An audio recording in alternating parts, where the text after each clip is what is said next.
Share ko pa siya.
Hello, good afternoon po. Magandang hapon po sa lahat ng nanonood ngayon sa EdukTrends PH and welcome sa ating session po ngayong hapon which is my Borderless Classroom. And hopefully this afternoon I'll be able to take you on a journey on how I made my classroom borderless. I mean, posible po ba na magkaroon ng borderless classrooms? And um, keep on sharing this webinar po. It's free naman.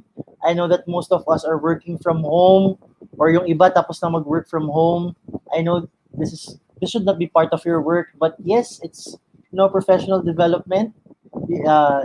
Libre po, libre lang to. You'll get a certificate after this session. So click the link, keep on sharing this to your friends who needs to have more knowledge about EdTech.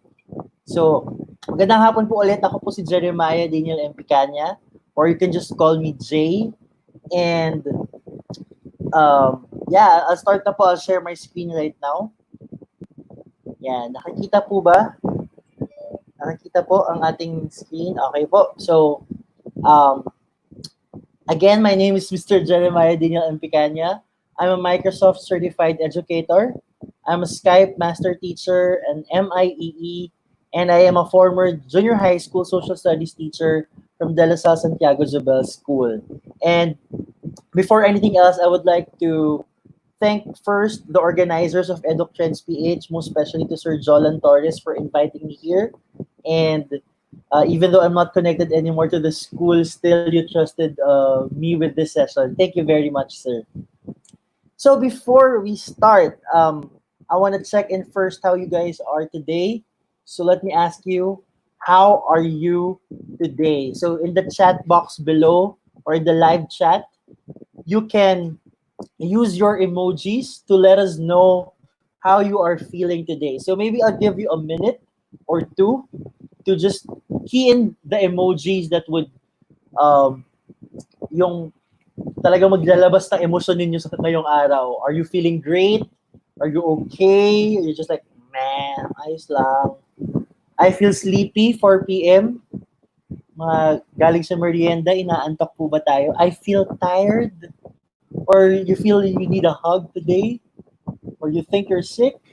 Or definitely you're not okay. So let us know by putting a comment in the chat box how you are feeling today. And the organizer will see how you are feeling today, guys. Teachers, future teachers. Yan. Yung sa mga magte-take pa lang ng let, magkakalit din tayo soon. Magkakalit din kayo soon when all this pandemic is over. So hang tight and have faith. So yeah, one more minute. Keep on sharing the stream. Keep on sharing this session. We'll wait for more people to log in and join us for this session. Yan. I hope most of us are feeling great. You can be real in this place. No need to pretend that you're not feeling okay. It's okay not to be okay, right? Kung nag-advocate tayo ng mental health awareness sa students, I believe we teachers need this all the more, right? So let's support each other and let's comfort each other here. Ayan. Last 30 seconds. Come on, you can still key in your emojis, how are you feeling today, guys? How are you feeling today? Ayan. Sana po walang sick, no? Para okay tayong lahat. We all want a COVID-free life as of now. Ayan. Yung iba ang sabi, good hot afternoon. Oo nga po, maalinsangan ngayon. Ayan, yung iba talagang 3 thumbs up. Yan. Thank you guys. All right. So, let's start na po. Let's start na. So, question. I have a question for all of you. Have you ever wondered, nagtataka ba kayo kung anong itsura ng classrooms ng bansa natin in the Philippines like a century ago? Do you have any idea how our classrooms looked like a century ago, like 100 years ago? You can type in your comments. Sige, I can read some right now because I have also other gadgets to look at. Sige po. Ano kaya sa tingin yung itsura ng classroom before?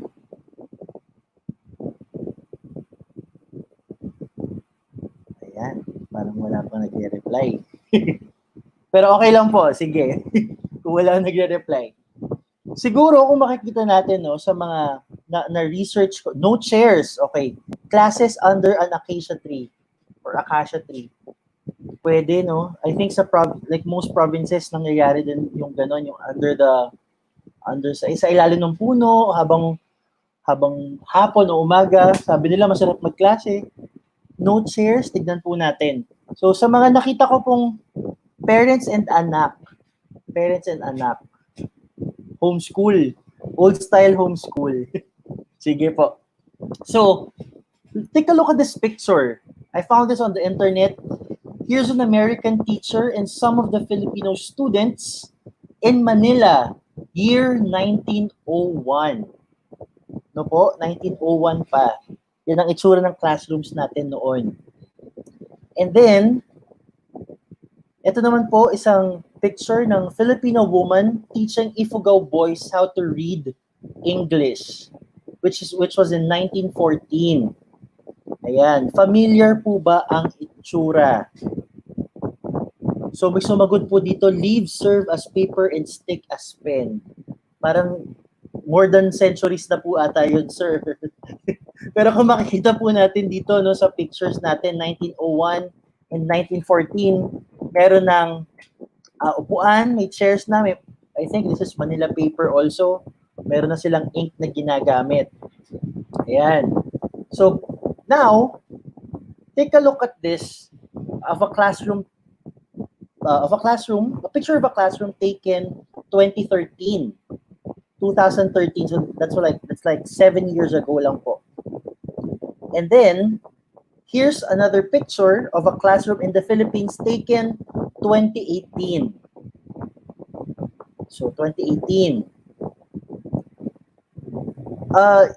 Right now, currently, in some public and private schools, they're using already laptops, desktops, projectors, and some even have smart TVs and interactive whiteboards. But what can you notice with the structure of the seating arrangement? Are they still the same rigid, neatly arranged and organized chairs? Sino po ba dito yung mga nakaranas? Taas po yung kamay by using an emoji. Yung nakaranas kayo na pinagagalitan kayo ng teacher ninyo kapag hindi pantay yung upuan o kaya lagi kang magulo, wala ka sa proper seat, 'di ba? Lagi pong ganyan yung kinagagalit ng mga teachers natin before. And most likely, pati tayo ngayon na naging teachers na, since kinalakihan natin yung ganong setup, even sa students natin ngayon, we're kind of passing it down to them that, bawal lumagpas yung upuan, bawal magulo yung upuan, yung tables kailangan perfectly neatly aligned. So, if you haven't noticed, and some of you are already commenting that it's still the same, 100 years have passed by and still the same old setup of the classroom. Now, may makakasagot po ba kung bakit sa tingin ninyo yung setup noon is hanggang ngayon? And ano yung history behind that? Okay, someone's answering it's because it's part of the classroom management. Some have more advanced technology. Some teachers have different classroom management. Okay. Yes. Pero alam niyo po ba talaga yung pinaka-reason kung bakit nung panahon ng 1901 or that time frame, ganun yung naging structure ng upuan or ng seating arrangement before. If you are a social studies teacher, I think dapat alam nyo to. Yan, sige po. May makakasagot po ba? Classroom structuring for learning and teaching goals. Ayan, sige po. Iintay po ako ng mga sagot. Tignan natin. Again po, sa mga bagong pasok pa lang, diniscuss ko po yung itsura ng classrooms noong 1901 and then up to the present classrooms 2018, 2019, 2020. Ayun. Ngayon po, sa atin siguro sa Philippines, yun nga, it's just discipline na kailangan laging pirme, di ba? Laging prim and proper, kumbaga, mapalalaki man o babae. But then really, the very essence on why classrooms were structured and designed that way, it's because of this one phenomenon in history or one event in history that caused it to be like that. And that is the Industrial Revolution. And as you all know, right now we are in the 4th Industrial Revolution. but we go back to the very first industrial revolution. And it says in this article from ELB Education, written 2018, as the Industrial Revolution rolled on, new laws regarding education and child labor meant larger school enrollment, thus creating a need for a more standardized, utilitarian, and efficient classroom design. Floor space was maximized, with instructors now lecturing from a raised platform to students sitting in fixed desks, many rows deep. Bells signaled the beginning and end of learning periods. Again, expectation determined the layout, as much was structured to prepare students for jobs working in factories. So, the very setup of the classroom back in 1900s was preparing the students to be part of the workforce or of the labor force, particularly in a factory setup.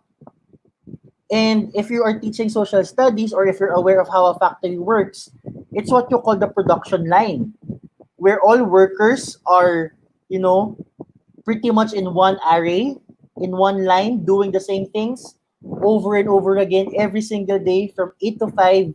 Yun lang yung trabaho nila. And ang question po natin ngayon, with us being in the 21st century education, are we really preparing our students towards their future? I'm not saying na mali yung ginagawa natin ngayon. I mean, yun nga, for discipline, for classroom management. But having this train of thought that I am just throwing at you right now, are we really preparing our students for their future? Are they bound to be in a factory setup kind of work? And I'm not saying that factory workers are not good, I'm not belittling them. Excuse me po.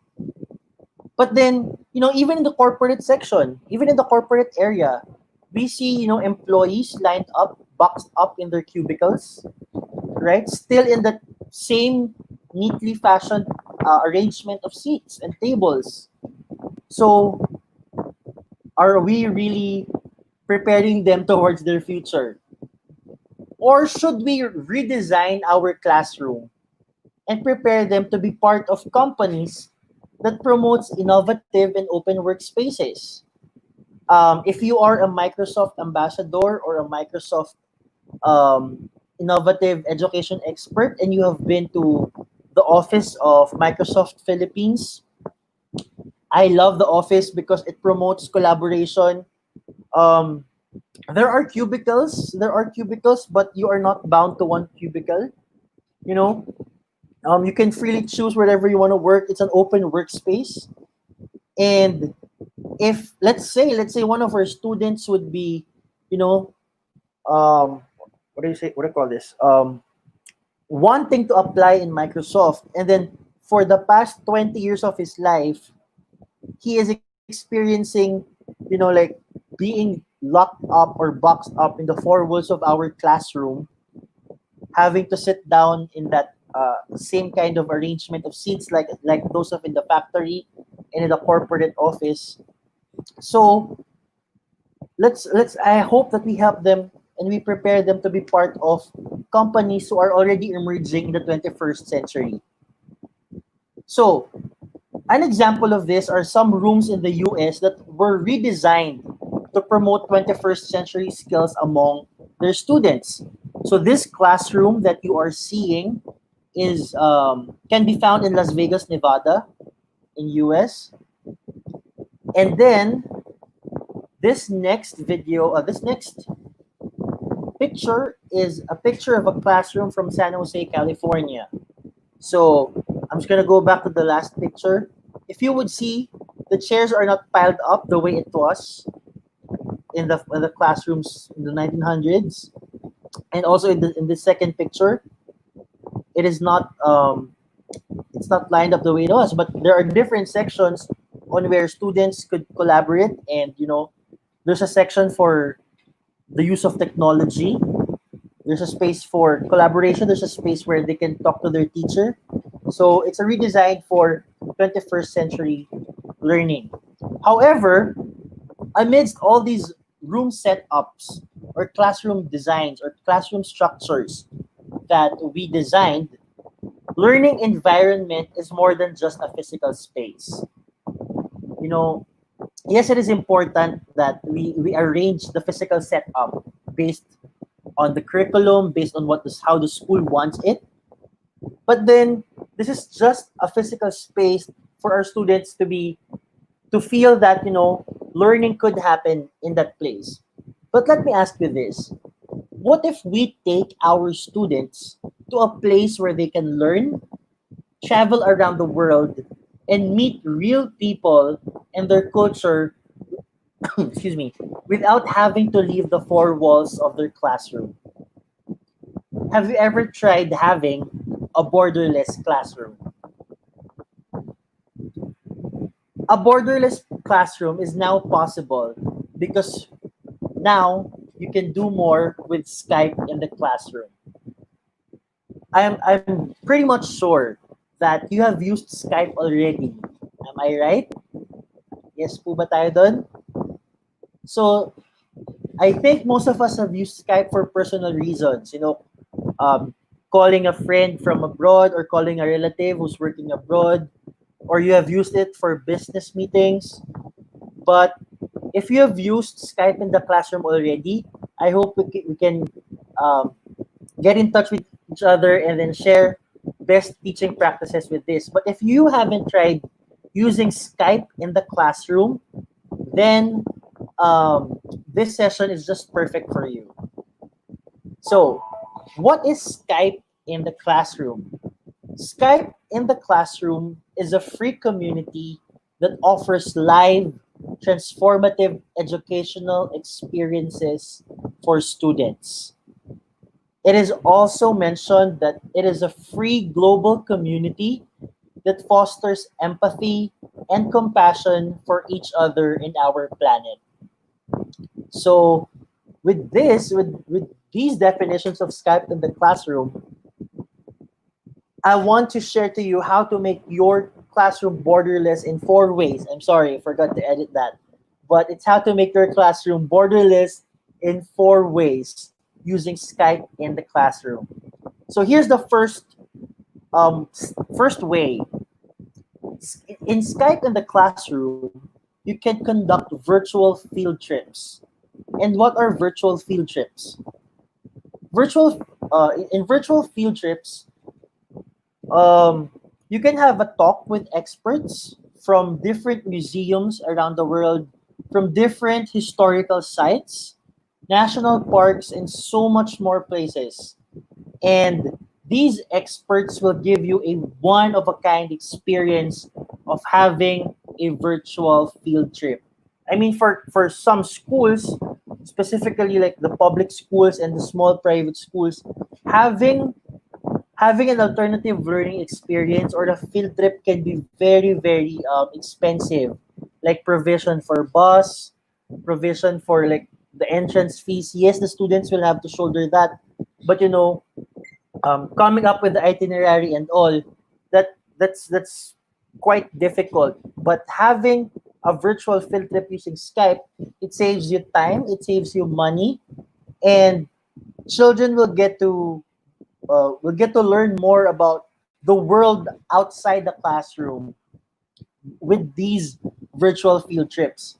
So let me just give you examples of what virtual field trips you could have and what you could get from Skype in the classroom. So when you log in to your account in education.skype.com, and I'll talk more about that later, here are some examples of the virtual field trips that you can get. So for example, is this one. It's from the University of Florida, and the title of this virtual field trip is "The Water Around Us." And if you could see, and if you could look at the slide also, it shows here that it also has different learning objectives. So if you are a science teacher, biology teacher, or I think also social studies, for environment issues. It talks about the relationship between plants, animals, and human interactions with water ecosystems. In this virtual field trip, students will be able to define an urban watershed and explain 3 ways you can apply water conservation practices in your own home. So, without the students leaving the corners of their classroom, then you can have this field trip and learn more about the water around them. Another example for history buffs out there is a mystery Skype with the National World War II Museum, and it's handled by the National World War II Museum from New Orleans.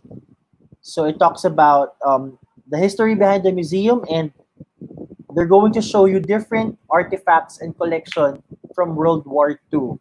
If your topic is on World War II, this would be a great way to end the lesson or to start the lesson. Another example is this one. Let's travel to India to learn about the history of textiles. So you see, if you are a TLE teacher, right? Or a hele teacher, may hele pa po ba sa grade school? Yun. Sorry. Home economics. If we're going to talk about sewing, about textile fabrics, this is the best virtual field trip that you can offer to your students. That, India being known as a textile country where good fabrics originated, this could really help your lesson a lot. Okay, another way where you can make your classroom borderless is through Classroom or Mystery Skype, right? Classroom or Mystery Skype. So what is Classroom or Mystery Skype? In a Classroom or Mystery Skype, you can connect with another classroom for a cultural exchange or a game of Mystery Skype. So what is that? So sa Mystery Skype po, ang nangyayari dito, before the session starts, the two teachers will already be in contact. And the two teachers will know already where they're coming from. But their students would not know it. So the challenge there is the students will have to guess each other's location, and the first classroom to guess where the other classroom is wins the game. So technically, it's gonna be para lang siyang Pinoy Henyo, kaso English, because they will be asking, are you from Asia?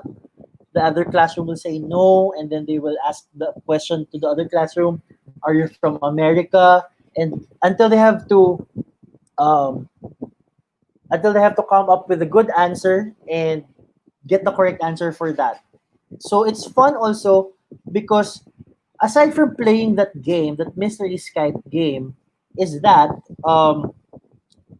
after the game, usually classrooms get to have a cultural exchange.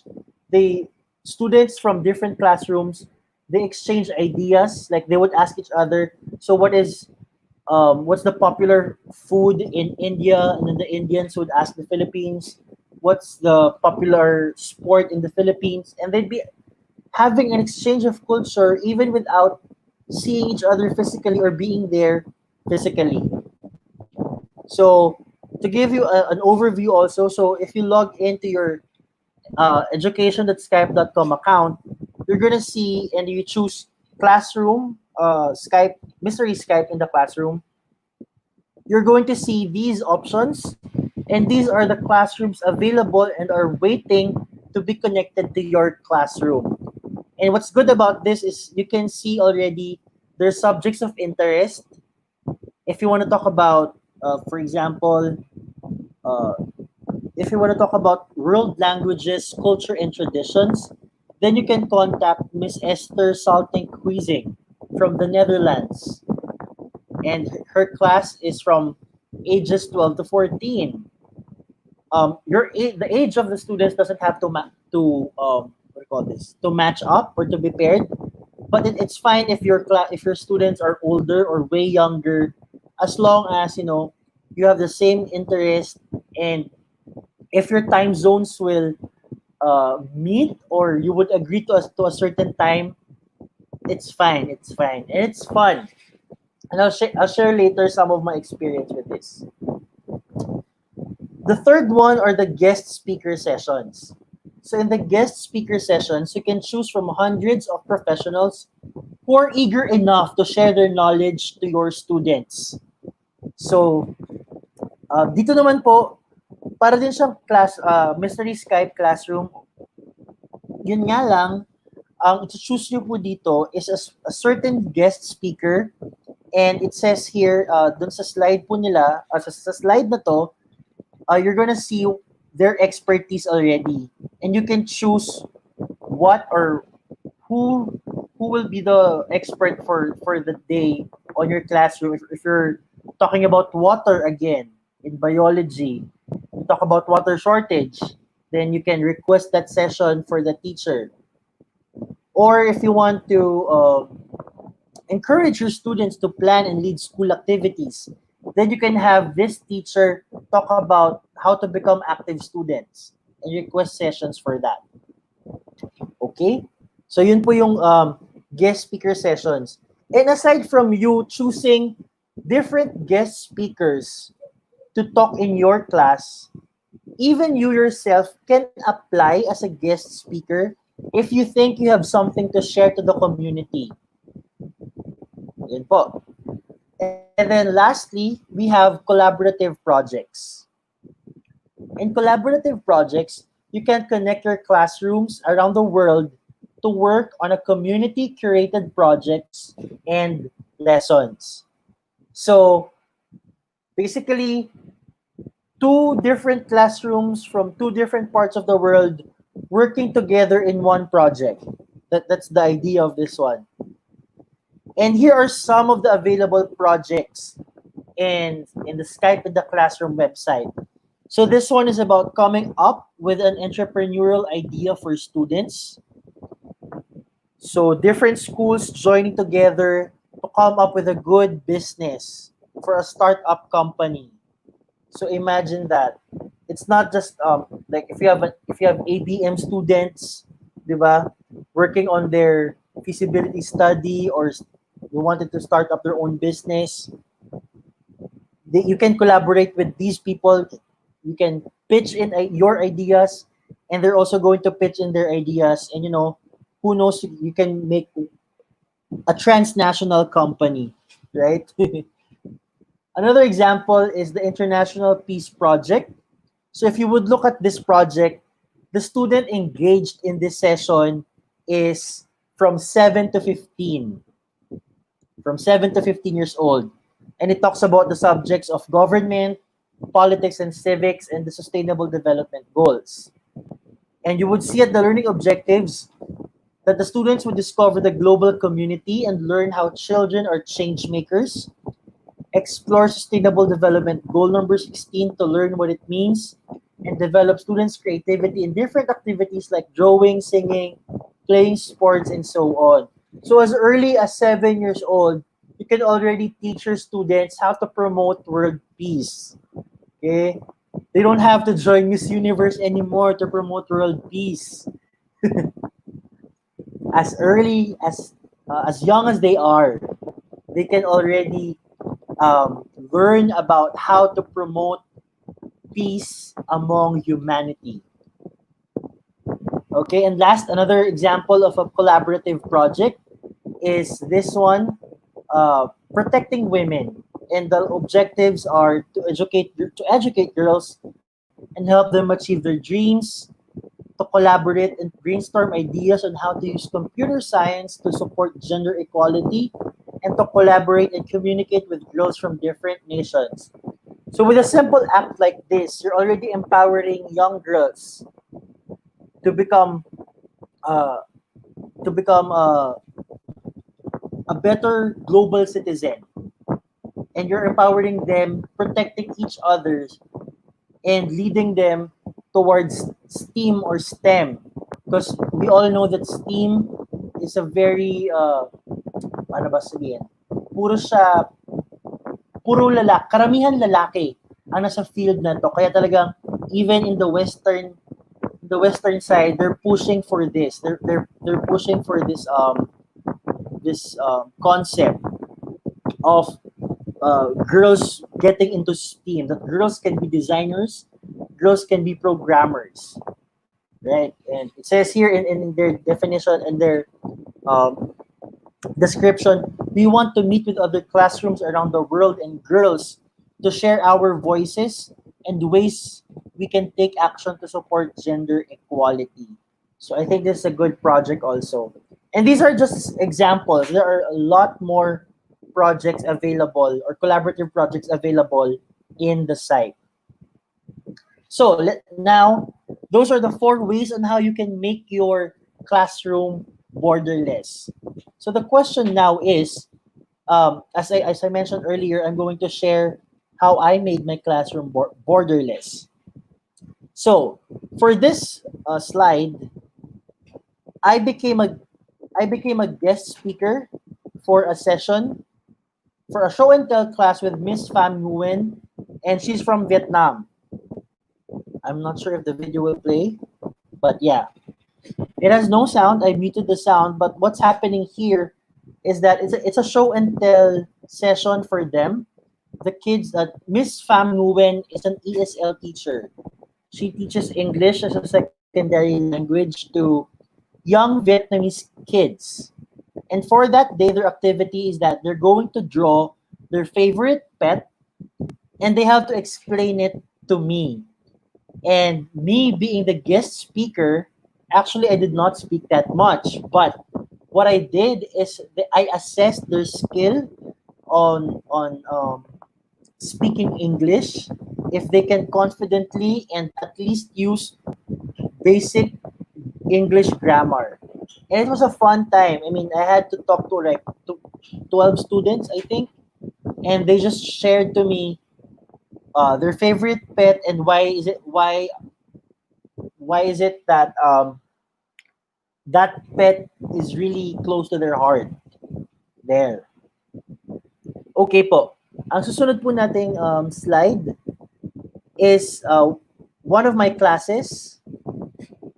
I had a guest speaker session with Miss Felisa Ford, and Miss Felisa Ford was or is, I think she's still part of Microsoft in the US, and she talked about globalization and global networks. My subject at this SEM was trends and networks, I think. So it was a good wrap up activity for me that everything, after discussing everything, um, she would wrap up what globalization is all about, and she talked about what it feels like to work for Microsoft and how the new trends in the workplace are going in the US right now. So it was a fun-filled session with Miss Felisa Ford. And after this, after she talked for like 15 minutes, my students were given the opportunity to ask her questions on globalization and global networks. And it was it was humbling for us because at this time my class was at 6 p.m. and Miss Felisa Ford had to wake up at around 4 a.m. or 5 a.m. just to be in our session. And that's what's good in Skype and the classroom community because everything is for free. And if another teacher is willing to help you out, they're going to do it for free for you and for the students. So this is all for free. Another way on how I made my classroom borderless was when I was teaching contemporary social issues in the Philippines, particularly gender equality, was a Skype class with Miss Nusrat Jabin. And she is from India. And it was a good discussion also because as we talk about gender equality, her story is that she's an author of a book in India and she's also an advocate of women empowerment or gender equality because she is a victim of gender inequality that um, she is not in India pala po no may mga certain regions or areas na yung mga batang babae ay hindi makakapili kung saan school papasok. Ang pipili para sa kanila ay ang parents nila o yung tatay nila, at saka kung saan sila papasok or kung papasok sila o hindi sa school. So napakaganda po nung naging testimony niya sa klase namin. More than her teaching, it's actually her giving her life testimony on how she survived inequalities in India, specifically about her gender as a woman. Ayun po. And then another example is the Christmas cards around the world. And this is a grade 10 performance task with Skype Global Project for Zero Extreme Poverty. And this project or performance task we did was an integrated lesson with PLE and our social action office. So in this project, what my students had to do is they have to make a personalized Christmas card showcasing Christmas celebrations around the world, celebration in the Philippines in the lens of the poor and the LGBTQ. Excuse me po. And then after making their personalized Christmas cards, they have to share the final Christmas card output to a global community partner via Skype. After which they have to create a closest to reality business plan that will project a donation for Sitio Makabuhay in Muntinlupa, which was their adopted community for their community outreach. So what they had to do is design a Christmas card and then share the Christmas card to the global community and then sell it to them. And they're gonna sell the Christmas card for a cause, and that is to donate to their adopted community for their community outreach. And the students enjoyed this. The students enjoyed making this one because it's not just them, creating Christmas cards. That would be very basic, specifically for grade 10. But when we talked about gender inequality and poverty for that term, then this is a good wrap-up activity for everyone. And they liked it. They liked it how they were able to help. I think they were able to raise 3 to 5,000 pesos for this activity just by selling Christmas cards globally and within their families and friends. Ayun po. So, another activity that we had was a mystery Skype with grade 8 with my previous level that I handled just this academic year. So our learning targets for this activity was that you can locate another classroom from other countries by using yes or no questions through Skype, and that they can formulate questions in application of the 5 themes of geography. So in this activity po, this is a wrap-up activity also, or a conclusive activity for our lesson on the 5 themes of geography. So after them learning the 5 themes, they have to create questions that they would have to ask the other classroom so that they could locate them. So they have to ask, are you from the northern hemisphere? Are you from the southern hemisphere? So they were the ones who formulated the questions. And I'm gonna share to you some videos. There's no audio for these videos. So at this video, my students on the right, the one with the emojis, I have to cover their faces with emojis for data privacy protection. They're sharing to the Korean students. These students are from South Korea, the one on your left or right side of the screen. My students were singing the national anthem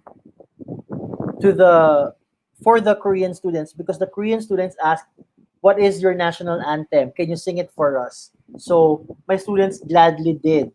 And now the Korean students, in return, they also sang their national anthem. On this part, I wasn't able to put the emoji because it's too shaky. The video's too shaky. For this one, they're already sharing their culture. This student is sharing adobo as our national food, or the most popular food in the Philippines. And then later on, you would see that The students from Russia will also share their wait. I'll check if it's in the video. Oh, there. The Russian students also shared the most popular food that they have in Russia. That is quite similar also with our adobo. So that's how uh, this classroom and mystery Skype session was conducted in our class. There.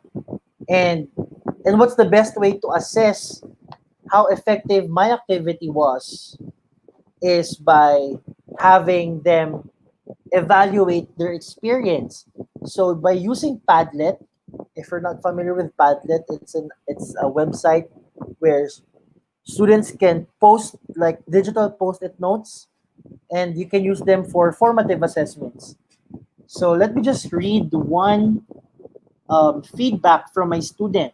She said, Julia Abes mentioned that overall the activity was very fun and exciting as well as educational. I learned a little more information about the culture of Vietnam, such as their well-known noodles, pho, and how they act as people. Using Skype to communicate with other people was actually really helpful, and I'm game with doing this kind of thing again. And if you're gonna go to the website that is posted in this slide, you can check out for yourself the answers of my students and how they evaluated their mystery Skype class experience. Excuse me po. So in this session, or whenever I use Skype in the classroom, these are the three things that I always target: cross-cultural learning, critical thinking, and geography skills. And as I anchor my activities in the technology integration matrix from Florida Center Instructional Technology, Skype in the classroom promotes collaborative transformation and authentic transformation. So when we say collaborative transformation, these are collaboration with peers, outside experts, and others in ways that may not be possible without technology. And authentic transformation means innovative views for higher order learning activities connected to the world beyond the instructional setting. And this is what we can achieve and do more with the borderless classroom using Skype in the classroom. So let me ask you this question again. What does your classroom look like today? And I know that most of us are working from home. Most of us are doing virtual online classes. If you are a deaf ed teacher, you can sign up for free for with this one. I'm not sure if Skype for Business is possible with that, but if you're using Skype for Business, it can handle a big number of students in one session. Parang Zoom din po siya. Mas marami lang kayang students nang ipasok. But I'm not sure if that's available for the DepEd account na Microsoft. Ngayon po, ang nangyayari sa reality po tayo, no? Let's get back to reality sa current situation na meron tayo. Being part of a Facebook group of Microsoft teachers, some of them are using Zoom. They will invite through the Skype in the classroom, and they will invite teachers in the Zoom, in their Zoom class, particularly, for mystery Skype and guest speaker sessions. So, hopefully this helped some of you or most of you. So where to next now? In your search bars, in your address bars, you can just type education.skype.com, and once you type it there, this would be the homepage of Skype in the classroom. You just click the tab sign up for free, and you can sign up for free on this website, and you'll find different activities in classrooms and resources that I have mentioned to you earlier. So once again, that was my borderless classroom.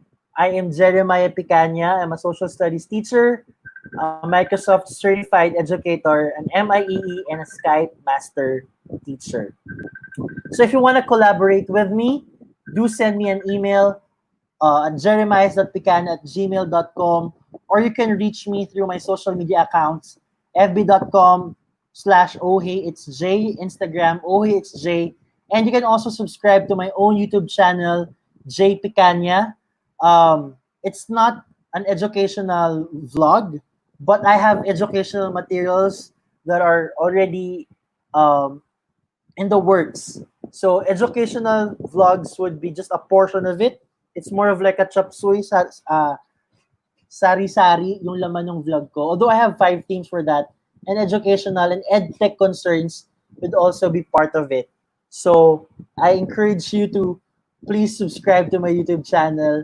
I'm active there and also with my FB and Instagram account. So I hope I can collaborate with you. And if you have any questions about Skype in the classroom, I'm very much willing to help with you. Just send me or shoot me an email.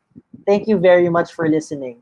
If you have questions, also I think we can accommodate, right, sir?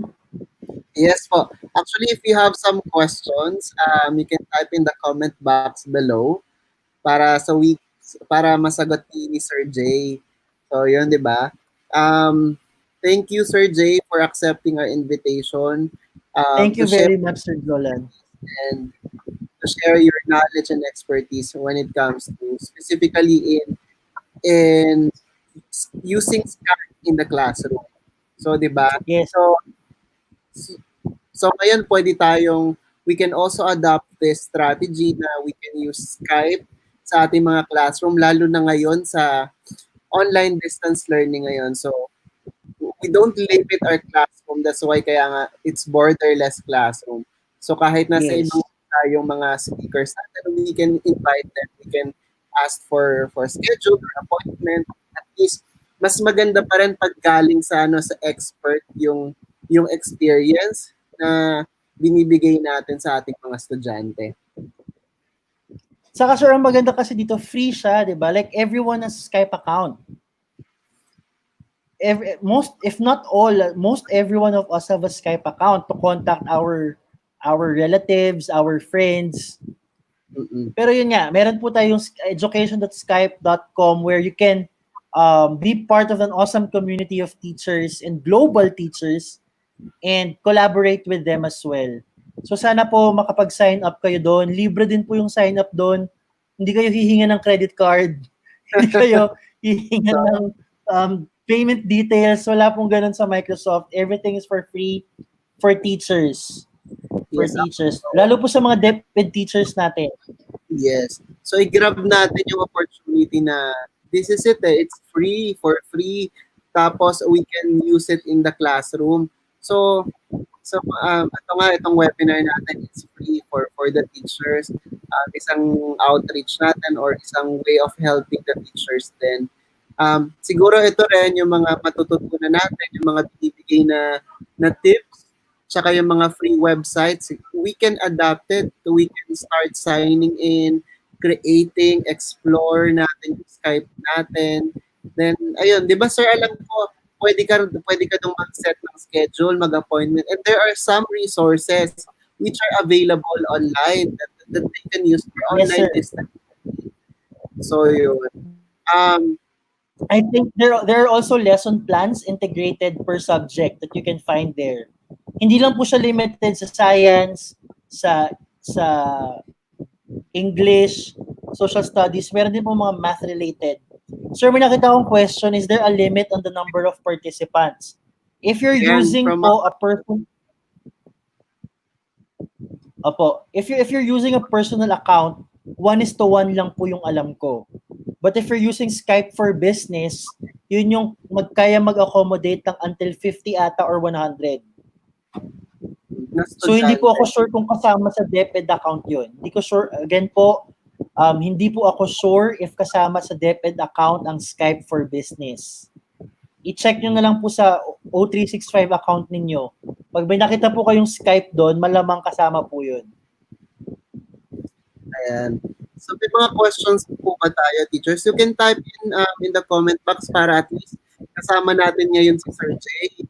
At least yung sagot ay galing talaga straight from Sir Jay yung answer. Tapos ito, sir, siguro while waiting for their questions, from Jenaline Vergara, thank you, sir, for sharing a very relevant and timely topic. So, yun. You're welcome, Miss Jeneline. All for the teachers. Yes. Rise up. Hashtag Rise Up Pilipinas. Yeah. from Microsoft. Tama Yes. ba? Rise Up Philippines. Thank you, sir. So much, sir. Very fruitful afternoon. So, yun. Yes. Grabe, Kanina no? maalinsangan ng puno, ngayon fruitful Ngayon, na. fruitful na. Wow. Nagbunga na. Oo. Nagbunga na ang ating Nagbunga na ang pagkaalinsangan nating lahat. alinsangan. Nagbunga na talaga. Um, from Miss Bex De La Rosa, nice, Sir Jay. So, thank Miss you, Miss Vex! Let's Jay. go back to Singapore. Sir Johan, Singapore. Let's go. Talagang laging nanonood to, Sir Jay, si Sir Martin Casuer Varona. Thank you for sharing your knowledge and abilities, expertise in this webinar and to EdukTrends PH. So, yun. Thank you daw, Sir Jay. Thanks. Ayan. Actually bukas din yung kasi diba kapag naka-screen ako, hindi ko kita yung sarili ko. So bukas din yung YouTube sa phone ko. Tapos nakikita ko yung comment niya, sabi ko, si Sir active, si Sir. Actually, every day, si Sir talaga, si Sir Martin, kasama natin lagi yan every afternoon. So, thank you, Sir. Sana po, support lang po tayo. At soon, sana ikaw din, we can invite you to share your expertise. Aside from listening, at least, makatulong din tayo sa mga teachers. Ayan, ito para sabi ni Sir. Sabi ni Sir, impressive idea shared on collaborative projects. So, wow. Yes. So, actually, sir, may hindi ako na-share kanina doon. Yung sa club ko, kasi hindi ko sinama yung sa club ko eh. Sa club ko, ang ginawa ko dyan, may collaborative project kami on human rights. So, yes, sir. In that session, students had to come up with a slogan on how they can promote the preservation of human rights. And it's done through Flipgrid. So in that Flipgrid mixtape, makikita mo different students from all over the world fighting for human rights. And as a social studies teacher, ang sarap sa pakiramdam na may future yung generation na alam yung human rights, may maglalaban sa human rights. Ang sarap, Diba? sarap lang sa pakiramdam. Oo. Okay, so, globally. Ang galing. So, we can also encourage the teachers to do the same, especially ngayon online distance. Ang galing kasi nung napakaraming strategy, napakaraming pwedeng platform na pwede natin gamitin. All we need to do is to explore it. At first, hindi talaga siya perfect. Hindi talaga siya perfect. Pero kapag nakasanayan mo na siya, so alam mo yung parang wala na lang. Parang it's your daily part na lang siya ng strategy mo. Na lagi mo na lang siyang gagamitin. And kapag ganon, parang maghahanap ka na naman ng bago. Maghahanap ka na naman ng iba pang application, di ba? So ganon, you need to explore kapag na-bored ka na lang. So yun. Ano kaya Sir Jay na pwede nating ibigay na tip lalo na dun sa mga seasoned teachers natin na they are afraid siguro or hindi naman afraid, medyo na hesitant silang gumamit ng technology, especially ngayong online distance learning. Ayun nga po. Ayaw ka naman paano ba? Kinakabahan ako sa sagot. Siguro po, the views and opinion of the teacher does not reflect. Hindi, ano lang. Siguro, even though seasoned teacher tayo, wag po tayo mahihiyang humingi ng tulong. And we have to accept that the generation is changing. The times are changing. And you can't just stick to one methodology. It doesn't mean nag-work siya before, mag-work pa rin siya ngayon. May mga tried and tested talaga. May mga I can attest to that. May mga tried and tested na ginawa ng teachers ko noon sa akin na ginagawa ko sa students ko ngayon, and it's still okay. Right? But then, meron pa rin mga bagong trends na ngayon, may mga bagong pedagogies na rin ngayon na wala noon. So, learning, di ba, right now, we're teaching students to become lifelong learners. So, might as well, we become lifelong learners as well, that we don't get stuck in one era, in one season. Ayun. Siguro yun, wag may hiyang humingi ng tulong sa mga bago. Para ano lang, give and take. Tayo, humingi tayo ng advice sa kanila as a seasoned teacher. And as in return, we can also give back to them naman like the newest trends that we have. Yes, tama naman. Actually, tsaka kasi 'di ba minsan may mga anong tawag doon, yung feeling of entitled ka, syempre, ikaw, Yes. doon, yung pride ba. So, Yun. siguro kasi medyo ako kahit medyo senior siya, syempre hindi naman perfect eh. Lalo na kung magaling talaga yung mga bagong generations of teachers sa technology. Kasi syempre, it's our year, I mean yung year ng mga millennials.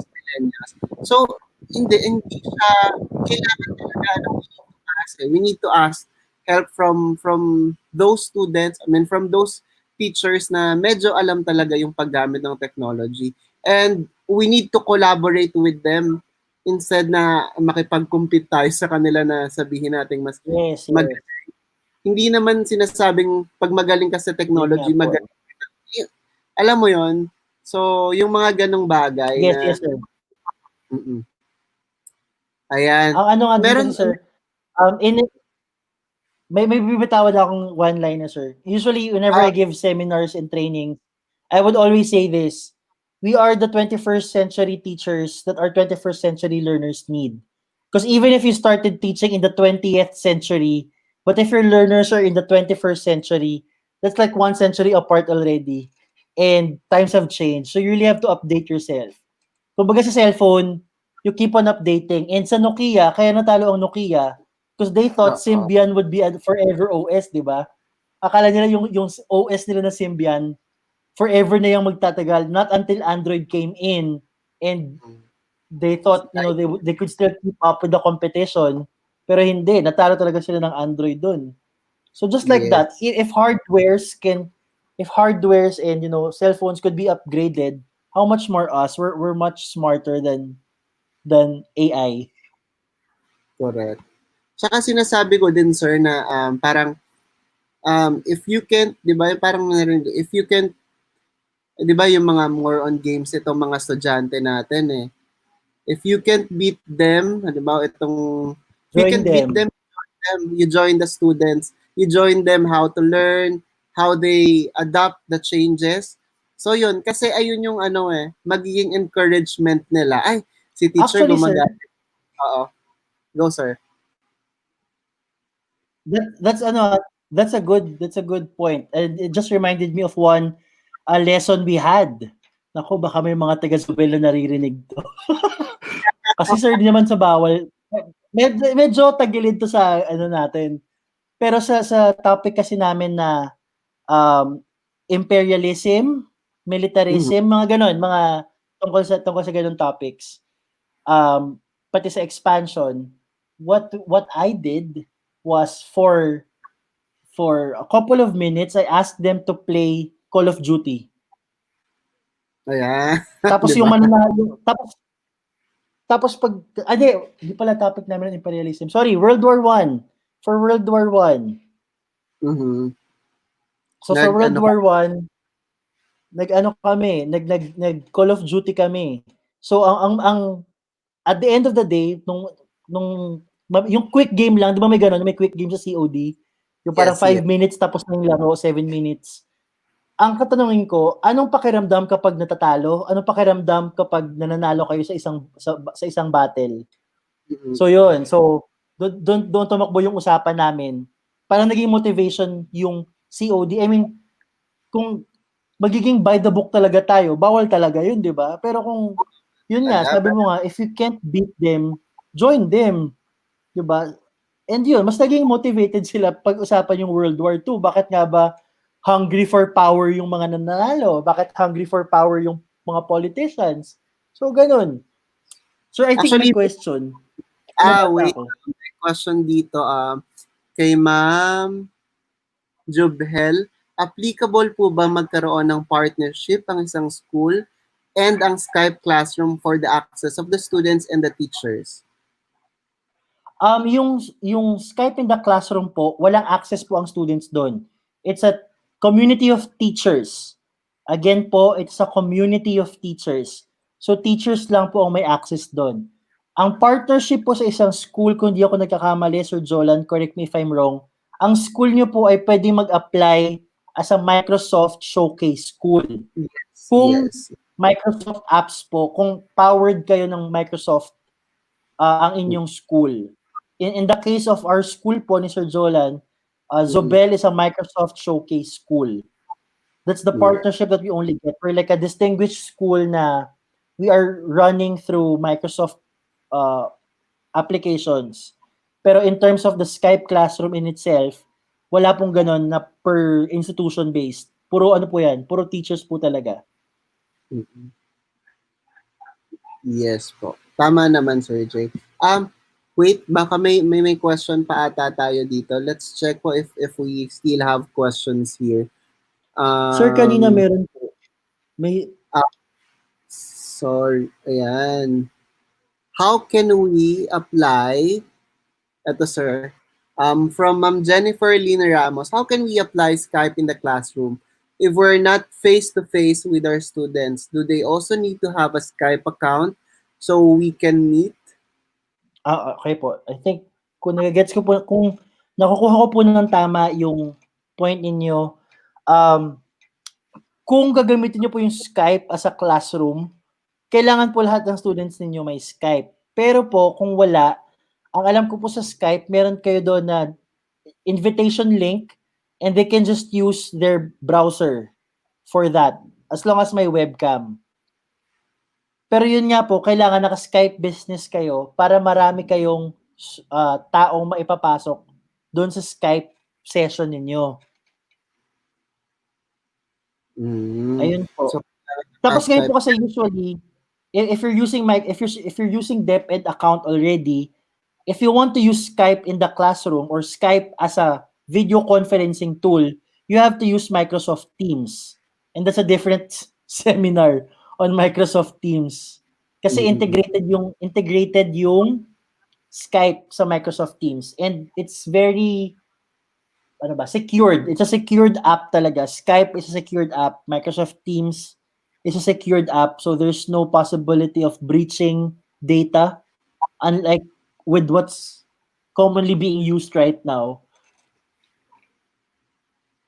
Ano yun, sir? Ay, hindi sir, kasi 'di ba ngayon yung ginagamit na isang app ngayon na very common is napakatakaw sa data breaching, sa data privacy. Kahit na sinasabi nila naka-encrypt naman yung data, marami pa ring reports na nakukuha yung data ng users. But unlike with Skype, it's a very secured. Yung app na nagsisimula sa letter Z? Parang yun, sir. Oo, 4 letters, ganon. Ayun ba? Hindi ko sure kasi Alaso ka blind item. So, 4-letter word po ito. So, yung app na yon. So, mag-isip-isip po kayo kung ano yung 4-letter word na yon. Na medyo tingnan natin talaga, lalo na sa data privacy ng ating mga estudyante. So, yun. Kasi, yun din kasi, we need to consider the data privacy also since it's an online distance learning. Hindi tayo pwedeng paggamit lang ng paggamit ng applications. We also need to dissect it kung saan siya nanggaling or kung ano bang hinihingi niyang information sa mga estudyante. So, yun. Then, we can also, ayun, pwede natin siyang i-recommend kung talagang, yung, lalo na yung mga copyright niya. Ewan ko ha, lalo na daw may mga application from China. I don't know if TikTok, yung mga ganon. So, yung face app, 'di ba? Yes. So, yun. So, kaya, wag lang tayo gamit ng gamit kasi baka mamaya gumagamit tayo pero na-access na nila yung yung Oo. natin, data natin. So, isa rin siya sa pwedeng kailangan nating isipin lalo na sa online distance learning. So, Yes. ayun. May question pa po ba Ma'am, tayo? Ma'am Oo. Jocelyn, walang ganon. Walang ganon, ma'am. Wala kami Anong sinasabi. wash hands? Ayan, wala kami sinasabi. Kayo na po ang magdesisyon kung anong, isipin na po natin kung ano yung sinasabi namin. From Ma'am Jocelyn ito, buhay na buhay ang globalization sa collaborative projects na ginagawa ni Sir. Sa ganitong pagkakataon, hindi maikakaila ang positibong epekto ng globalization. So congratulations, Sir. Sana all. Kaya Ayan. nyo yan, ma'am. Kaya nyo yan. Oh, you can Dapat start small naman, di ba, Sir Jay? So yung mga Opo. maliliit na. Si Miss Beck may sagot. Asa si Miss Beth? Wait lang, hindi ko kasi. Go, sir, pakibasa nga. Dito siya. Sumagot siya dun sa ano. This one ba, is there a letter? Oo. Ayan. Ayan. May mga question pa po ba tayo dyan? From Ma'am Melinda, may comment lang din siya. Ma'am Melinda Rafael, I never thought po na may ibang gamit pala ang Skype sa education. Ang galing. Salamat po ng marami sa new learning. So, di ba, Welcome po. Hindi lang siya pang chika-chika, sir. Hindi lang siya pang video conference. You can also invite speakers, then invite them in your classroom para at least mas reality, mas authentic Mas authentic yung discussion with your students. So yun. Kasi yes po. Goes, nawawala po. Nawawala po kayo. Ayan. Hindi sir, nawawala po kayo. Ako nawawala. Apa.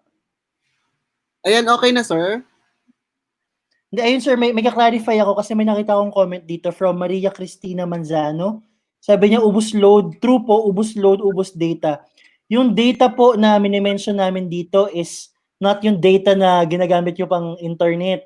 When we talk about data privacy, yung mga information po about sa bata. Like kasi di ba po, may login details sila. May email, nandun yung age, nandun yung cellphone number, address, pangalan. So, pag nag-aalaw po tayo ng certain apps na ginagamit, nako-compromise po yung data na yon. Nabibigay po natin sa third party na applications. Kaya kailangan po safe din tayo. Sa like gamitin yung data ng estudyante lalo na pag tinatanong nilang mag-enter ng mga credit card account, yung mga ganon, kasi pwede siyang maggamit sa phishing, yung mga ganon, yung mga information. So, kailangan talaga ma-secure natin si data privacy. So, yes, meron din tayong data talagang nakakaubos ng Totoo din naman yun. Totoo rin yun. Lalo na kapag mag-online data. Actually, ako ngayon, sir, medyo naglalag yung internet connection ko. So, I'm using my data. So, sana hindi siya maubos. Kanina, itong pag-livestream ko, naka-data lang din ako. Good luck. Wow. So, yun. So, ito, meron from Sir From Sir Jason Madronero. Na-try ko na po to before nung nasa private school pa ako. Hopefully, I could use this again now that I'm indebted. Thank you, Sir Jay. So, yun. Thank you, sir. So, sana matry mo kahit naka-work from home. Ayun nga Yung challenge talaga natin Lahat naman hindi lang sa public school, also sa mga public schools, sa mga private schools, it's a challenge, lalo na ngayon, itong pandemic. Opo. Totoo. Medyo mahirap talaga siya.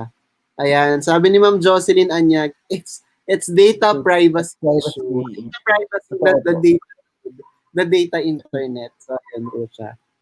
Data connection din. Data connection issue din siya. Oo, data connection issue. Ayan. From Sir Guy ulit. Grabe, super active ni Sir Martin Salamat po sa lahat na kaalaman na binigay. Sana mayroon darating pantulad nito na webinar. Let's ask Sir So, yun. tingnan natin. Baka hindi ito yung last ni Sir J if ever na Naku po. mag-request tayo. So, yun. Sige, So, anything. Wala pa rin akong ginagawa ngayon. so, thank you, Sir J. Actually, you can also invite Sir J. For example, may mga face-to-face na tayo sa classroom. You can also invite Sir J na mag-train sa classroom nyo. So, yun, Yes, meron, yes. oo. You can, sir, pwede kayang mag-share screen tayo, yung ano mo lang, yung details mo lang, para at least, they Oh, can contact you just in case na magkaroon tayo ng gusto sige nila po. magkaroon ng training coming from you. So, yun. So, galing, Ayan po. galing, thank you daw. Galing, Sir J, thank you from Ma'am Christine Dalit. Yeah. Yan. You can Si Christine Dalit ay dati kong ka-workmate. Nagtuturo kami ng English sa Koreans before. ayan. Ngayon, full ano na siya, for let na siya kasi nag-pandemic. Oh. So, ang galing, ang galing. So, yun, galing naman kay Ma'am Maribel Gumangan. I'm interested in the project collaboration, sir. Sige ma'am. Doon po sa Skype in the Classroom website. Ang dami po dong collaboration na pwedeng makuha. So, yun. Actually, di ba, sir, kapag member ka, napakaraming resources dun sa Microsoft community. Also, the Opo. lesson plans are available. Yung mga pwede natin gamitin. Actually, yung pinopromote din nila yung Minecraft before. So, you can use Yes, yes. ang daming resources. It's for you to explore and apply Yes. this in your classroom. Sobrang kailangan talaga medyo para kang si Dora, Sir Explorer ka talaga. Totoo. Hindi lang sa internet. Pati ikaw, explorer ka na. Diba? Diba? Wala na So, nga yun. palang, Wala nang Internet Explorer, sir. oo, wala. Edge na nga Ayan. pala, edge. Oo. Galing kay Ma'am Sherlyn Garino, nakakatuwa naman po ang daming lumalabas na pamamaraan para makatulong sa pagtuturo. Diba po, nakaka-challenge, lalo ngayon sa panahong to na akala natin imposible dati. Eh ngayon, sabi nga ni Kim Cho, pwede na pala. Pwede na pala Malay mo, lumabas. pwede Basta nang baguhin mo lumabas. lang yung law ng classroom mo, pwede na pala. Oo, yun, diba? Ayun, sir. Siguro habang nag-uusap tayo dito and they're thinking of their questions, eto yung Padlet din, isa sa mga sinasabi ni Sir J. The link is in the comment. Sorry. The link is in the comment box. So I'll share you the link so we can answer this Padlet. We have this 3-2-1 activity. So for this 3-2-1 activity is a short question na tell your name. We want you to tell your name, your school before answering 3-2-1 activity. So we want you to write here the 3 things that you have learned today, 2 questions in mind, and 1 word that would best describe this session. So, ayun. So para at least, sana mag-selfie din kayo. Yung Padlet link po nasa comment box natin. Yung Padlet link nasa comment box natin. Ayan, para at least check natin kung effective din gamitin si Padlet habang nag-webinar tayo. So ito yung oo. Ayan. Sir, naka-screen share na ako. Ayan. Ayan. So if you want to contact Sir J, ito po. Ayan, you can collaborate with him. His email is jeremias.picaña@gmail.com. For his Facebook account, that's fb.com/ ayan, you can check it. Sorry. Then for his Instagram account, so take note po, pictures you might want to invite Sir Jeremiah. Then please follow or subscribe to his Yes, channel, please. J. Picaña. It's a one way of helping him also. And syempre may mga videos din po siya doon. Syempre Yes. mag-upload si Sir Jeremy ng mga si Sir J ng I-upload ko rin to, sir, sa channel ko. I'll upload this post session. niya. yun. Sir, hindi ako Thank you, sir. Hindi ako Opo. naka-screen share. Ikaw, yung 3 to 1 activity mo. Okay. Oo. Maganda yan, Naka-screen, mga mamin, sir. Yung naka-screen Padlet. share yun, sir.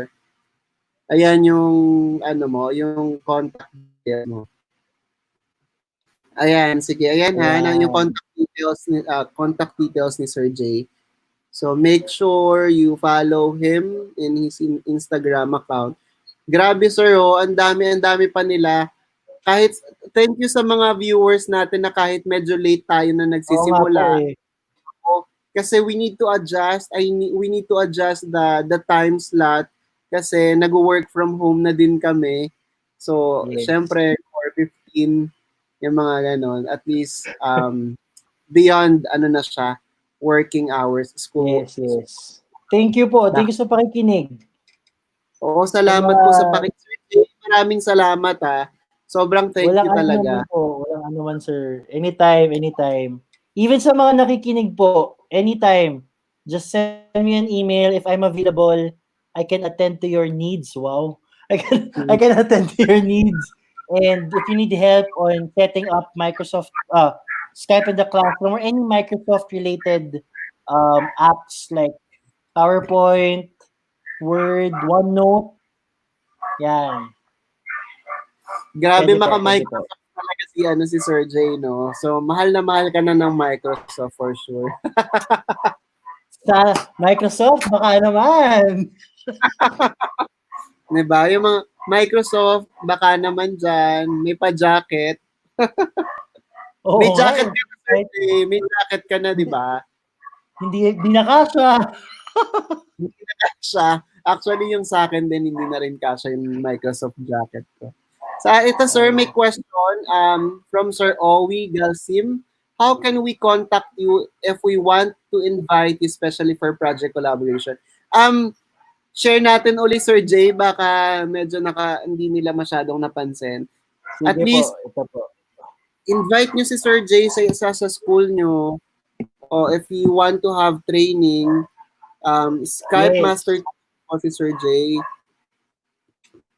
So, kayo na pong bahala sa paayuda niya. Kapag...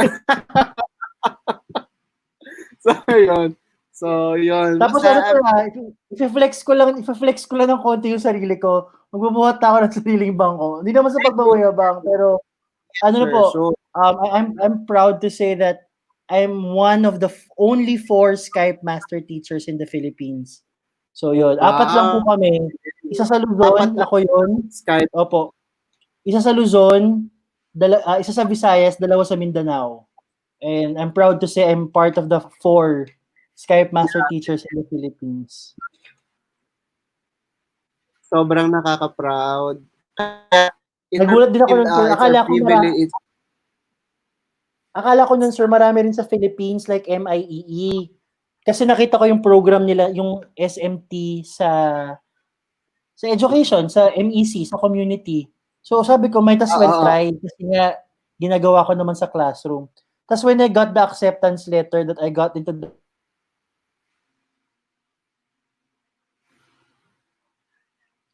Ayan, medyo nawawala lang po si Sir J. Actually, you can also try this one once na part na kayo ng Microsoft Community Educators. Napakadaming resources na pwede nating gamitin para sa ating classroom. So, yun. Ayan. So, nawawala si Sir J. I don't know because I think it's because of his internet connection. Siguro, while waiting for Sir J, you can go to Padlet activity natin for today. Please join our Padlet activity. Then, we want to see you. Not only the comment section or the comment in the comment section, yung mga comment na, can you please upload your selfie? Sana at least we can meet you. We can see you kahit online lang, virtually. Para at least makita natin tayo yung mga sumasali dito sa ating pa-webinar everyday. So tomorrow po may susunod po tayong webinar. Sana makapag-join din po kayo. Ayan, nandyan nga po yung isang speaker natin for tomorrow. And hi po to Sir Rico. Sir Rico, leksyon, looking forward for more sessions. And of course, session with you then, Sir Rico. We want to invite you to share also your expertise. Thank you so much, Sir Rico. We can't wait to have you here in EdukTrends PH. Salamat din. Medyo nawala na si Sir J. I'll chat him.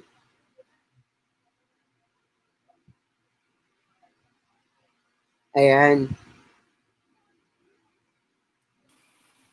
Ayan, antayin lang natin si Sir J. Ayan, hello Sir J. O, di ba? Technical problem tayo. Pero okay lang yan. That's really part of having an online communication ng mga Classes. Yes. Mm-mm. Bumitaw po ang internet. Ayun. Sa So, mga ganun. comments niyo po kasi, So, yun. Kasama talaga siya, no? Yung mga ganong opo, pagkakataon. So, kailangan ready rin tayo. So, aside from magkaroon tayo ng online resources, kailangan talaga ng backup, especially sa online opo. distance learning. Anong gagawin natin na kapag bumitaw si internet connection, anong pwede nang i-announce natin sa mga estudyante or ano yung pwede nating ipagawa sa mga estudyante.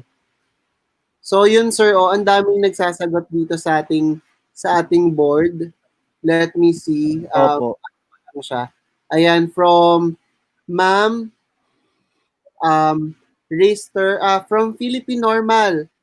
From Philippine Normal, using Skype as educational tool in teaching and learning, ways how to use Skype in the classroom, and various learning activities available in Skype. So ayun yung mga 3 things that they have learned during this session. We also have here from Melinda Rafael from Sangley Elementary School, Cavite City Division. I learned that Skype can be used for education, not just, di ba nawala ako, not just Pag may communication. sumasagot kasi sir, di ba? Yes. Gumagalaw yan pag may sumasagot na bago. Then, collaboration with other race is possible in Skype to make learning more interesting. You get to meet people from another countries without having to go there. Ayan, physically. May question siya, Sir Jay. Yes. Would proficiency in English be a hindrance in collaboration for public school pupils? Oh, alam nyo po, hindi rin po. Kasi this can also be a way for them how to speak in English. And kagaya nga po nung mga collaborate ko na classrooms, ones from Vietnamese, like yung mga students niya, from 0 to like level 4 English lang. Yung mga sobrang basic English lang po talaga nila. So, okay lang po talaga yun. Kung magko-compare po ako ng English natin sa Philippines, we're a bit ahead as compared to other Asian countries.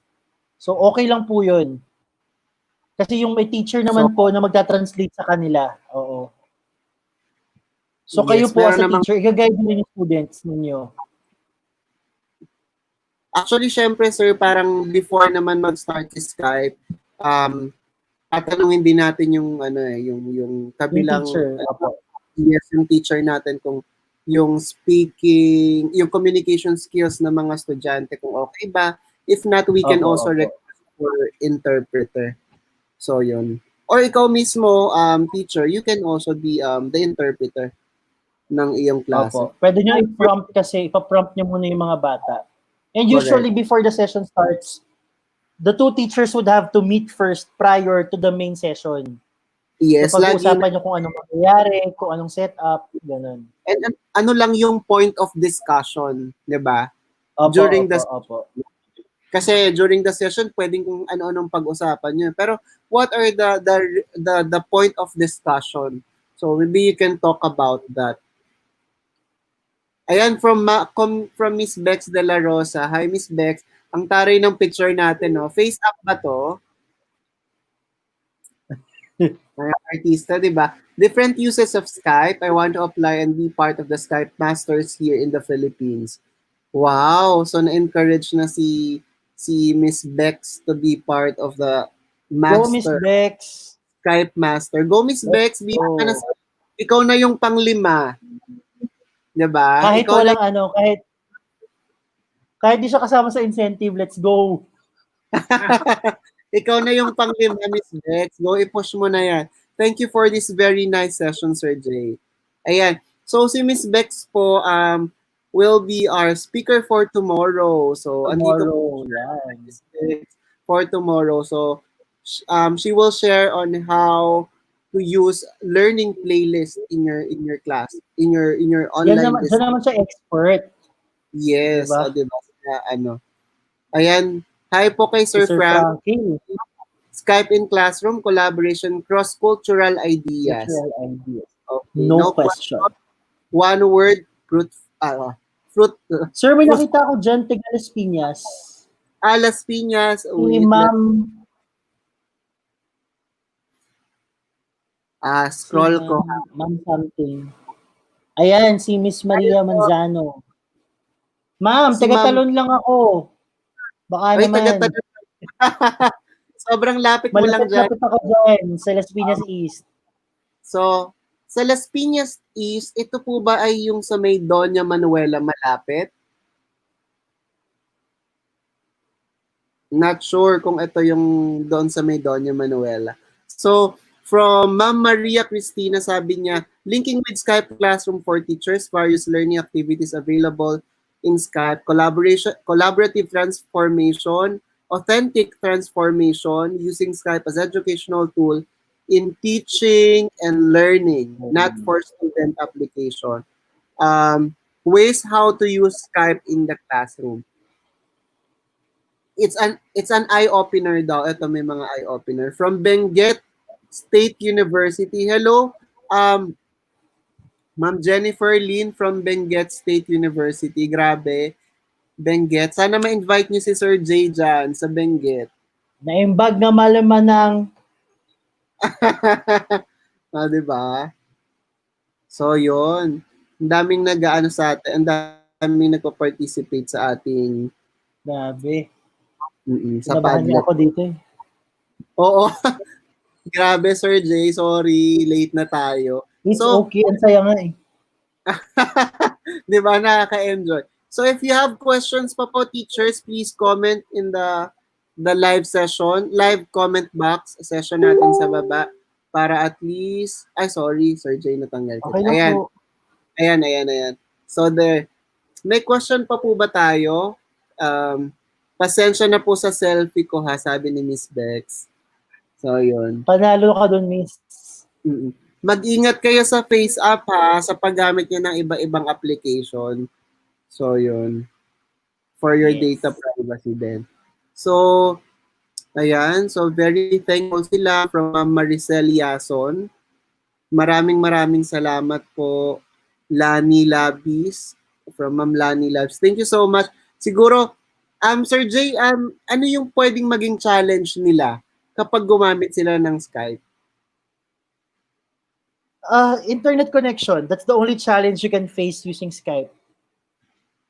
It's really internet connection naman talaga. Kasi isa rin sa drawbacks ni online distance learning is it's your internet connection. Yes. So ngayon kasi it's really an investment to have an internet connection. Especially kung magtuturo ka talaga.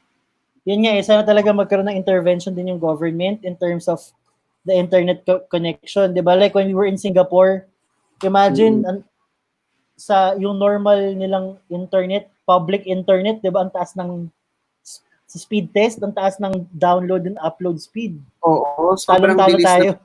Connection.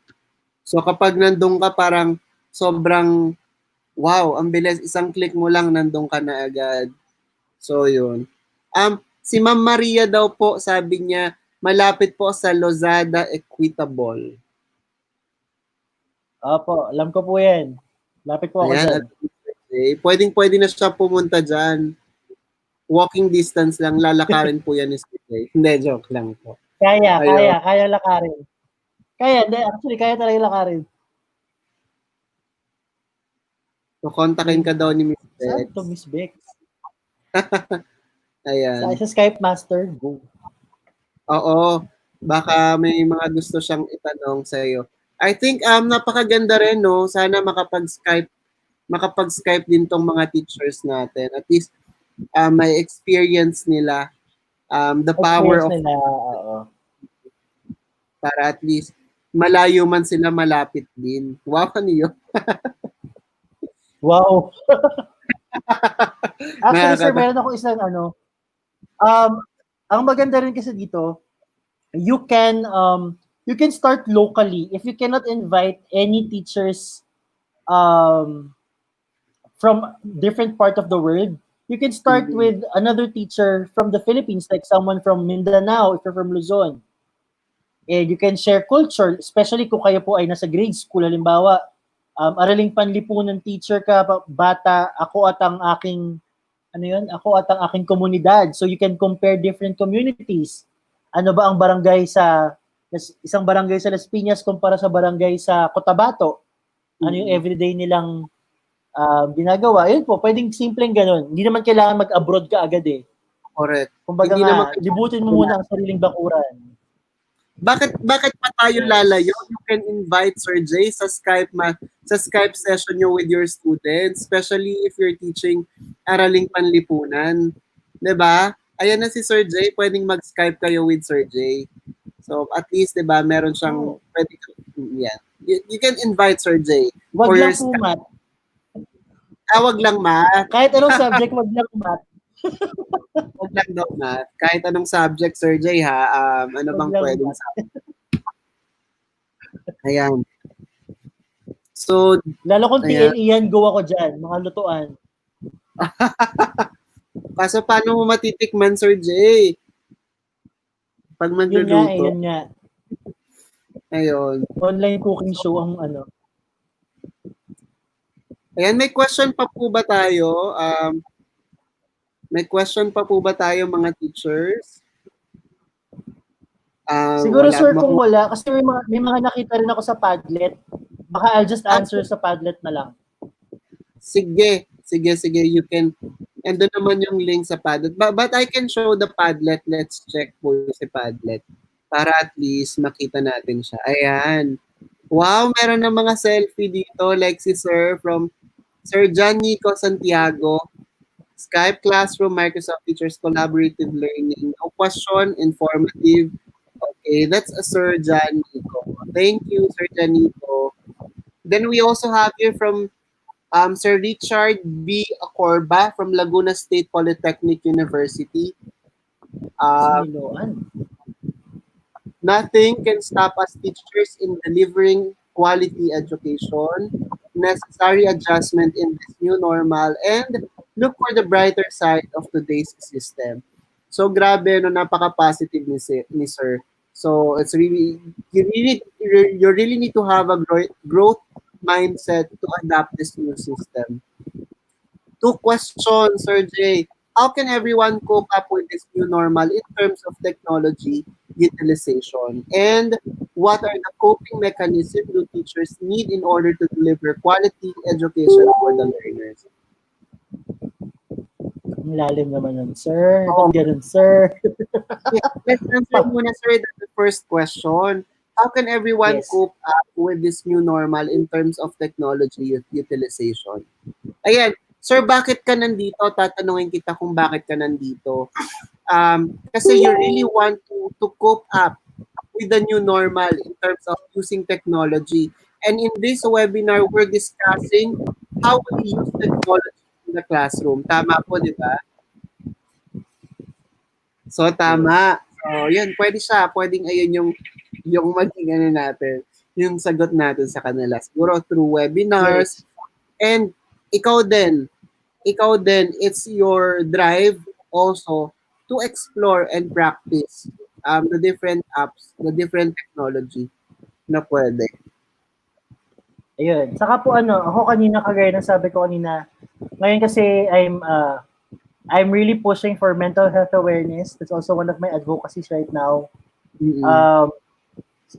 according to one study, I forgot saan ko nakuha tong study na to, but meron po talaga study na to, promise, as a teacher. Siyempre, yung credibility sa yung source ng study, no?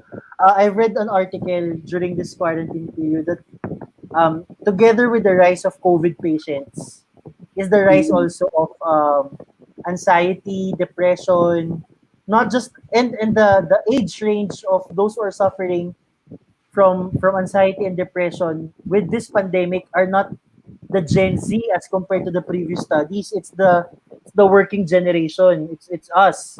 It's our age range po. So Yeah. as a teacher also, how you can cope up with this new normal in terms of technology is you also do self-care. I mean, yeah, it's good that you attend webinars. It's good that you keep yourself updated with the latest trends and technology in teaching. But then let's also take a pause away from our computers. Meron po tayong designated screen time nga lang din eh. As an Yeah. adult, may screen time tayo dapat na nililimit. Although tayo, yun nga, hindi na tayo masyadong aware doon. So might as well do your self-care. Give yourself a break, kumbaga.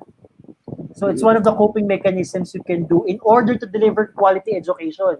Because how can you deliver quality education if you yourself is not mentally stable, you're not emotionally stable? I believe the quality, the quality of your output will be affected if the quality of your state of mind is not good as well. So yun ang ano ko po rin. So we really need to syempre, aside from using the technology and syempre yung screen time and yung healthy natin, sabi nga din ni Sir Frankie, EdukTrends PH will have a session in relation to mental health. So kailangan din nilang abangan nila yun. That's Kasi good. it's mental health in online distance learning. So the connection for online distance learning and the mental health of the students. Oo. And then also the parents, we're also talking to a parent kaso wala pa kasing hindi pa sila makakapag-share ng experience nila. So we're waiting for them to experience ano yung naging disadvantage and advantages of having an online distance learning, lalo na sa mga magulang. Kasi ang kasama ng estudyante sa bahay, lalo na yung mga bata, yung mga kinder na mag-online distance learning, ay yung mga magulang nila. So yun. Siguro it's a good way then. At least magkakaroon tayo ng iba't ibang perspective from the teachers, from the students, and from the parents. So sana abangan natin at sana keep on sharing, subscribe tayo, tapos like din natin yung page natin and watch the videos. Yes. Kasi hindi lang sa atin eh. We can also share it through sa'yo na ikaw nakapanood. Through you can share it with your colleagues. Then your colleagues can share it to their friends, to the other teachers. So ayun kasi yung goal natin. Hindi siya mag-stop sa atin yung information. You're saying thank you now, and we're saying also thank you also for sharing your expertise, for sharing the information that you will get from this webinar to your colleagues. So yun. O, diba? Galing sir, galing. Ayun. Thank you po. Thank you, teachers. You're Thank welcome, you. sir. Thank you, Sir Jay, talaga so much. You're Sana, welcome, sir. Again, teachers, invite ko lang sila, sir, again, please do subscribe to my YouTube channel. It's J Picaña. Mag-chat po ako. Pag click niyo po yung link nung lalabas po yan. J Picaña po. Kung ano po yung name na nakalabas sa akin. Jaie Picaña. Please subscribe po, please. Yeah. Tapos Sir Jay, pakisend din sa akin so I can send it dun sa chat box. Kasi kapag si EdukTrends yung nakalagay dun sa chat, naka-highlight siya. Sige, sa private chat lang. Nakon ko po alam. Wait lang. Sa private chat natin kanina. Apo. Ay, wait lang.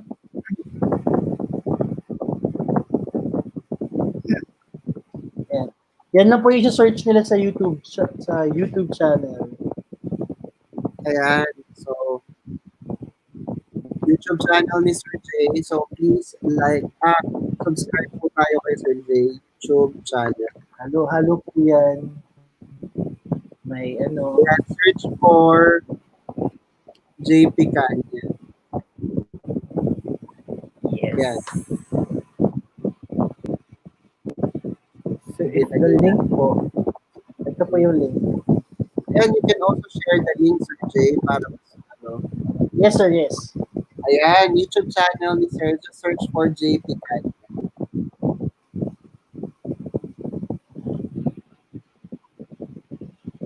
YouTube channel. Okay. From Sir Richard A. Acorda, how to operate Padlet. I really like it very much. Ayan, diba? Siguro we can have another session using Padlet, but if we will explore it, sabi nga ni Sir, ng ibang mga natin, YouTube mo lang yan, so you can edit it. Or you can use it. Ayan, sila Sir, meron sila mga Mga selfie na sila. Oo, selfie nila. Yeah. So you can also adopt this one and use this in your classroom. Aside from Skype and the Padlet app, ang dami pwede natin gamitin. So, pero syempre, it depends on how you design your lesson. Ito po yung link po, Sir Jamie. I'll post it and po sa ating comment box. Then don't Thank you, forget sir, for promoting. then don't forget to register for your e-certificate. Kasi kapag hindi po naka-register for the e-certificate, hindi po natin ma-activate yung e-certificate nyo. So please po, mag-register po tayo. And we really want to have the certificate. Pero kasi syempre kung mali yung information na makukuha namin, kung may mga misspelled na words, lalo na yung email address nyo, hindi siya ma-activate, hindi siya masiset sa inyo. So, yun lang po. So, thank you, teachers. Thank you po. Thank you, sir. Thank you very much. Sir Jay, one last word of encouragement for the teachers. This coming online distance learning. Word of encouragement. Kapit lang tayo sa... Mga ma'am and sir, kapit lang po tayo. We know medyo na-rattle tayong lahat, na shaken up. Kumbaga sabi nga ng mga bata ngayon, na-shook. Na-shook lahat tayong mga teachers ngayon. We are all in the same page. We are all in the same page. So you don't have to worry, you don't have to think if you're being left behind with this current or new normal in the setting. Everyone's learning, everyone's on the same page. So I just encourage everyone to keep on learning, as we always encourage our students to keep on learning as well. And we should not stop learning from one another, from the seasoned teachers, from the same level as you are. And if you know that you have something to offer also, be an encouragement also to the new teachers or to those who are about to take their let, or those who are taking up education in their courses, or who wants to be a teacher in the future. Let us all make a difference in each other's lives. And let's make this world a better place to live in. Let's all be kind to one another. And that's it. That's it. Yes, thank you so much, Sir Jay. Thank you Grabe. very much, sir. Sana nag-enjoy ka. Sana nag-enjoy ka aside from, di ba? Sir, Sana nag-enjoy ka. 6 na nga eh. Hindi ko alam na 6 na eh. Oh, Kala ko hanggang 8 pa to eh. So, yun. Thank you, Sir Jay. Hindi, ang isaya nga. Hindi ko na malayan yung oras. Di ba parang... Diba? When you're having fun, you don't get to notice na yung oras. Yes. Thank you, Sir Jay. Salamat. Maraming salamat. Thank you. Po. Thank you sa lahat po. Bye po. Thank you. Bye, Sir Jay.